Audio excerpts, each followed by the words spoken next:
చూడు విష్ణు, నువ్వేం చిన్నపిల్లాడివి కాదు. అడిగాను కాదు అనడానికి, అలిగాను లేదు అన్నారని చెప్పడానికి. నీకంటూ ఒక వయసు వచ్చింది. నువ్వు ప్రేమించి పెళ్లి చేసుకోవాలనుకున్న అమ్మాయి నీ కళ్ళ ముందుంది. ఒకసారి తన వంక చూడు. మీ ఇద్దరి మధ్య ఉన్న ప్రేమను గుర్తు చేసుకో.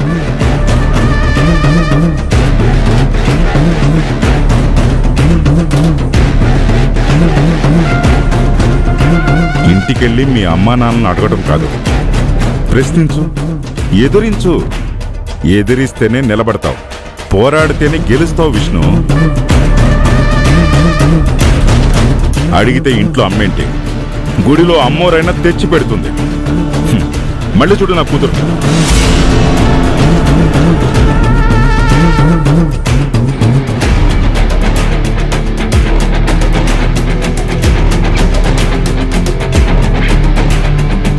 గుర్తు చేసుకో నీ ప్రేమని,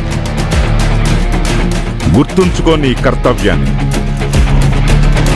ప్రేమికుడు అనేవాడు ఒక సైనికుడిలా ఉండాలే తప్ప, సైనికుడు యుద్ధంలో గెలిచేవరకైనా పోరాడాలి, లేదా చచ్చేవరకైనా పోరాడాలి.